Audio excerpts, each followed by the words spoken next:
you'd be foolish to make any kind of moves, not only because it sends a bad message to the players, but it also sends a bad message to your fan base.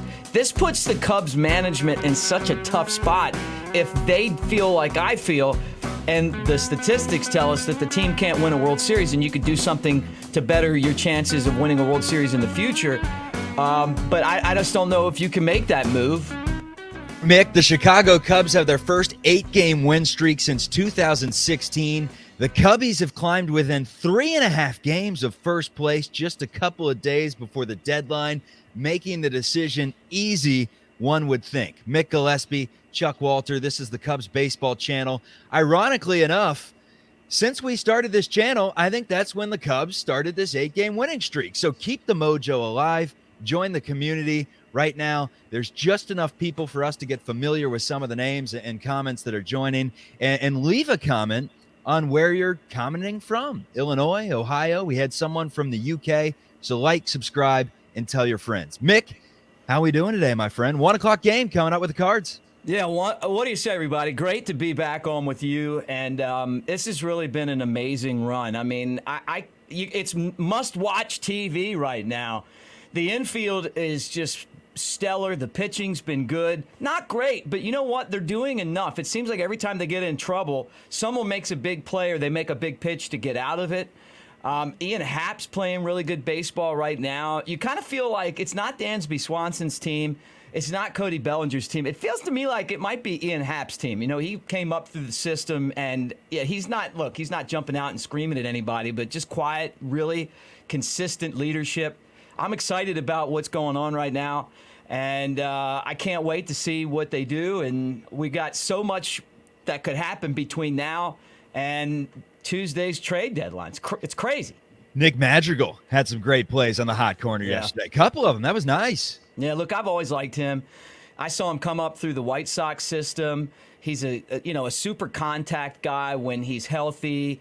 You know, he's been coming back from the injury that took him out a few years ago with the White Sox. But I love that trade. You know, when the Cubs sent Kimbrel over there and got him back, I thought, you know what, quietly, sneakily, it's a good trade. You know, like, oh, forget about the analytics and, you know, the exit velocities and all that stuff. He's a guy that just figures out how to put the bat on the ball and get on base, and he also can play solid defense.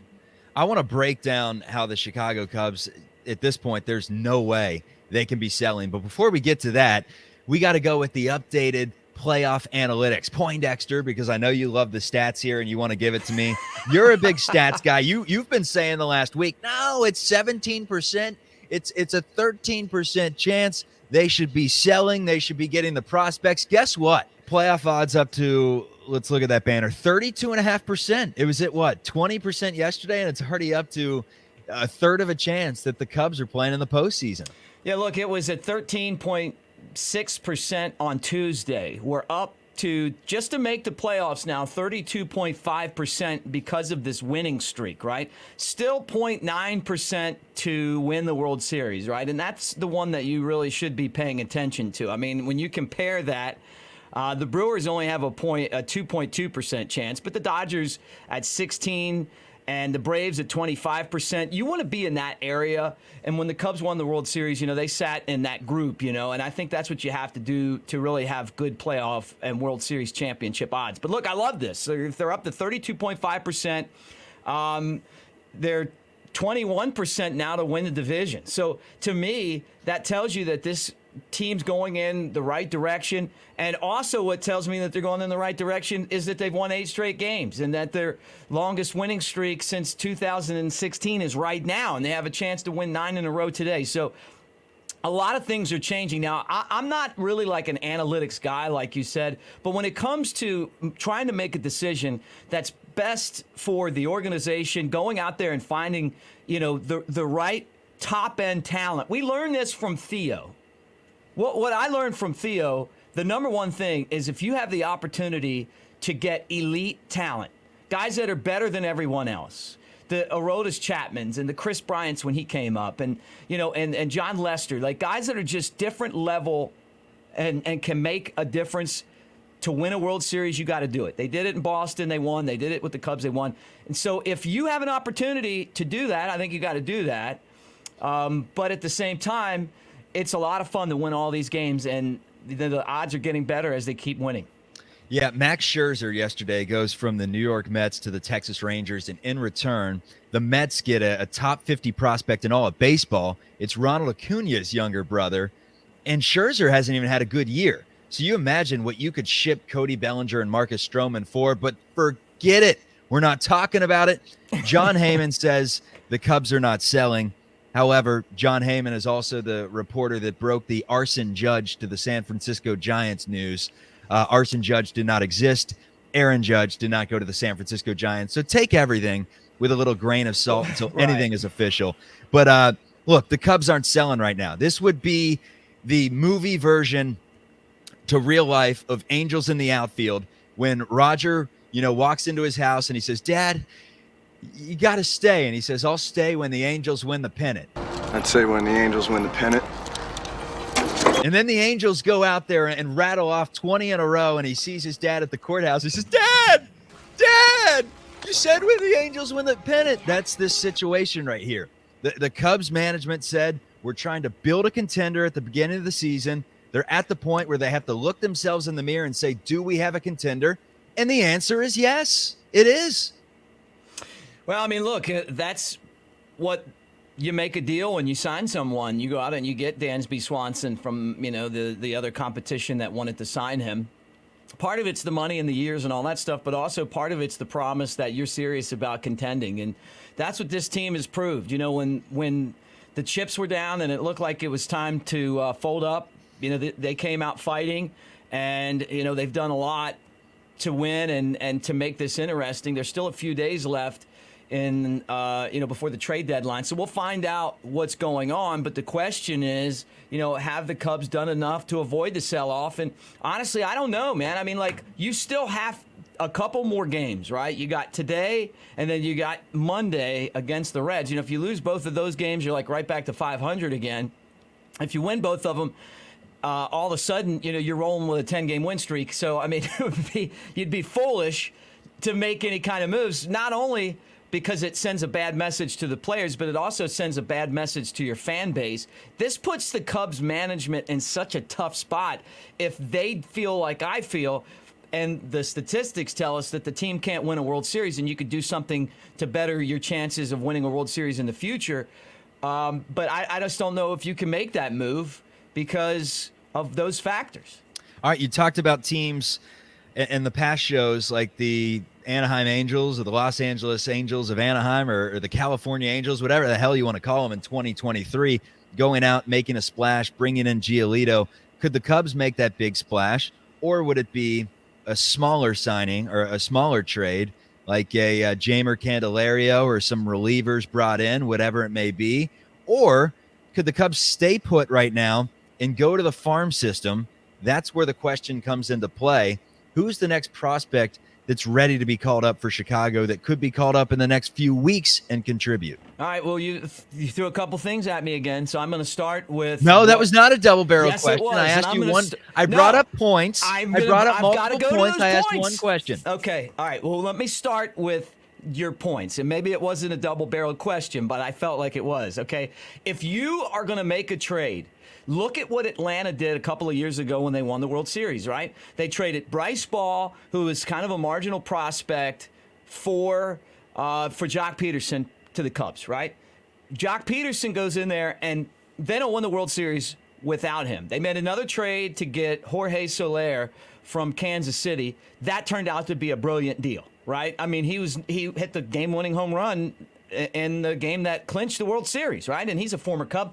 But they didn't give up their farm system to do that, right? They made kind of, little trades here or there. They didn't give away their elite talent. The biggest complaint I have about Theo Epstein is that when he was with the Cubs, he kept giving away the elite of the elite prospects. Cease and Jimenez for Quintana. Right. Yeah, man, like all these trades, and then all of a sudden you don't have anything coming along, So your lack to develop starting pitching mixed in with the fact that you trade away your elite prospects and then you don't win anything. No one complains about Gleyber Torres because the Cubs won the World Series, right? But you gave away a lot of pieces to get him, and it worked out. The other years it didn't work out, and then all of a sudden, you had one of the worst farm systems I've ever been around, and I've been around a long time, especially in the minor leagues. So it was terrible watching what they had compared to what they could have had. Now, you're saying, all right, so what if we look within the system, okay? Here's the issue.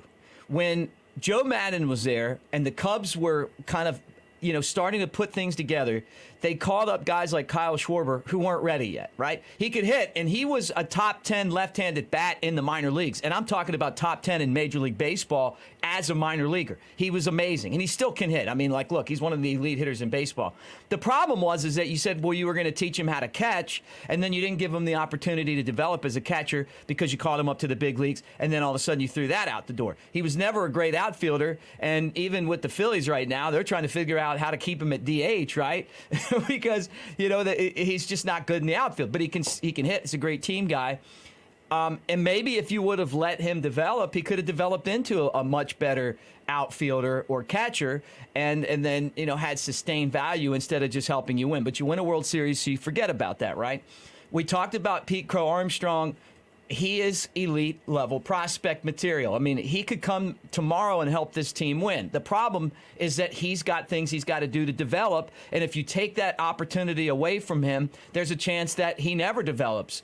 Walking, getting on base more, hitting the ball the other way. But I mean, just from the sheer ability to jumpstart a team, to bring energy to a clubhouse, the guys might not like the way that he plays all the time.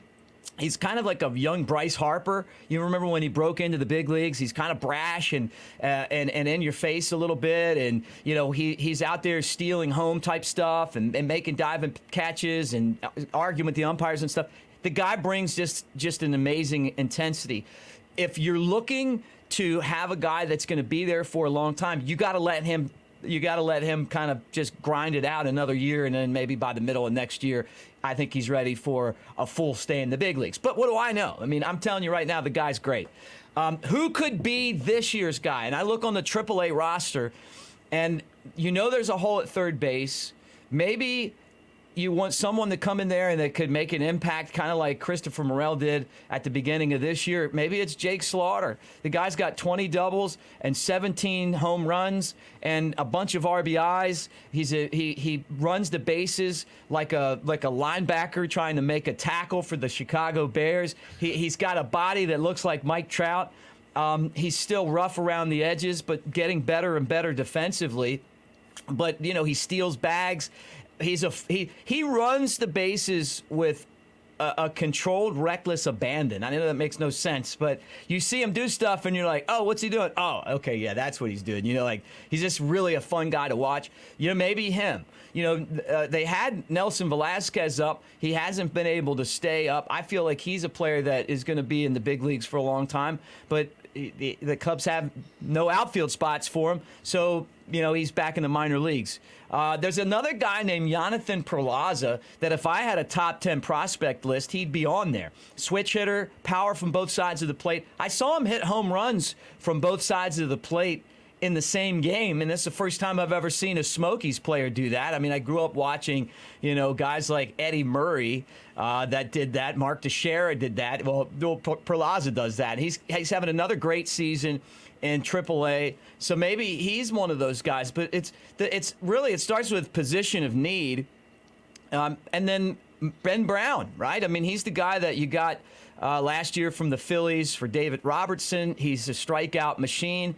I haven't been able to watch him on a regular basis anymore because he's been promoted, but his stats look good, and eventually I think he's going to be a starter for the big league team. Here's the deal with Ben Brown and with Jordan Wicks, though. You look at their recent game logs, and you are the one that says you don't like how the Cubs developmental team only lets them go 5 innings and not go over 85 pitches or whatever it may be in hopes that they don't get hurt. With that being said, Stroman, Justin Steele, Kyle Hendricks, and Tyone, if Tyone's rolling right now, you got 4 guys that you're pretty confident about. You only need 3 come playoff time, and you need a bunch of bullpen arms. Could one of those guys be added to the bullpen considering they're only going 4 or 5 innings? Well, look, that's what they did with Albert Alzolay and Javier Assad. Javier Assad's, I think the reason why they developed him so well as a starting pitcher is because I don't think that they thought that he was a starter. I mean, I don't think they realized what they had, and they just they let him go and throw a lot of pitches. If you developed every guy like you developed Javier Assad, you might have 5 others, right? They just stayed out of the way and let him develop. And it was amazing watching how much better he got over the course of time, mentally and physically, So, and now he's in the bullpen, and, he's doing a good job out there. Alzolay was another one that was a starter, and then they moved him into the bullpen.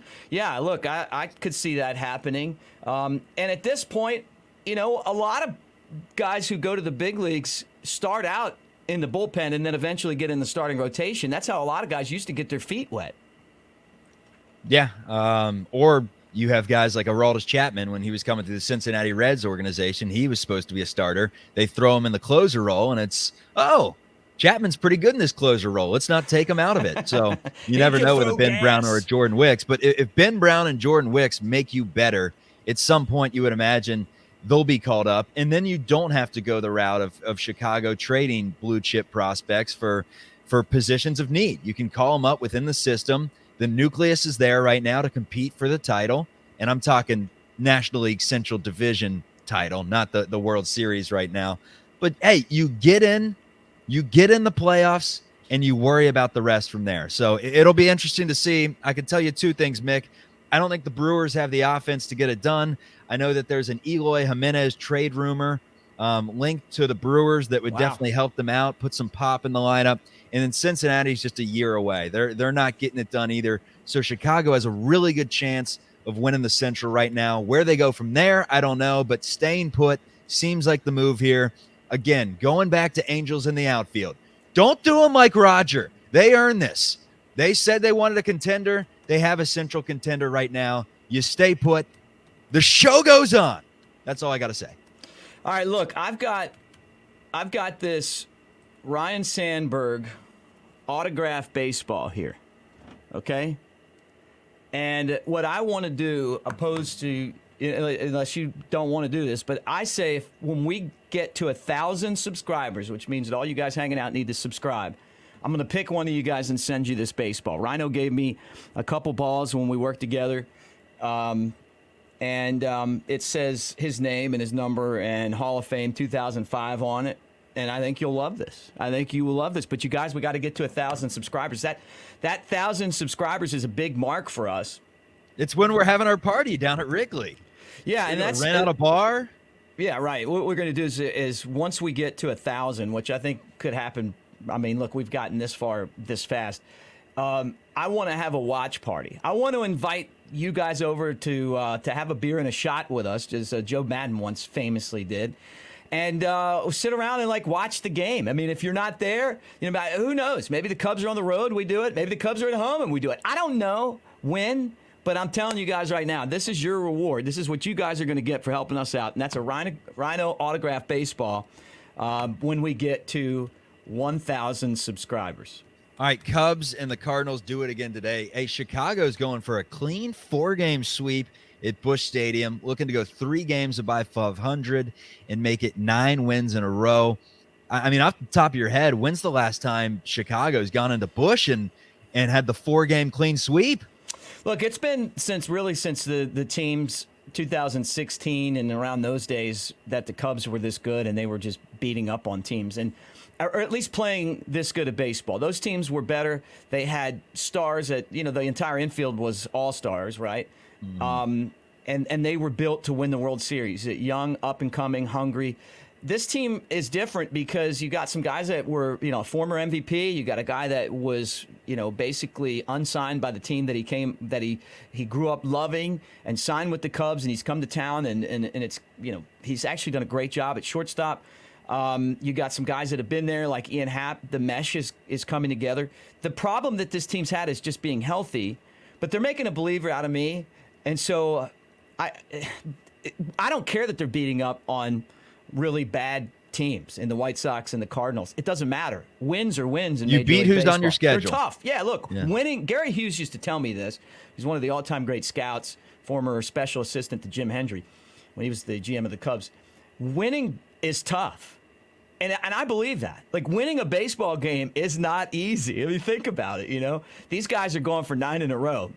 Throw this up for you guys again. You guys are going for this right here. You know what? You know what is easy? Subscribing. Get rid of that Ryan Sandberg autographed for 1K subscribers. Get rid of it for me so we can show them that beautiful brick wall. Subscribe. Just hit that button right now. It's easy. It's free. We're not charging anything. And we'll go from there. Mick, have a great day. Everyone enjoy the game, and we'll talk about it ahead of Cincinnati. We're on to Cincinnati. All right, let me say one more thing, though. Guys, we love your comments, and we read them all, and that you guys make us laugh. I love it when you call me Mr. Gillespie, but I prefer to be called Mick. My dad was Mr. Gillespie, but you guys are the best. Whether you're with me or you're arguing with me or Charlie, that's what this is all about. We're just a couple guys with a cold beer sitting in the bleachers talking Cubs baseball. Go Cubs!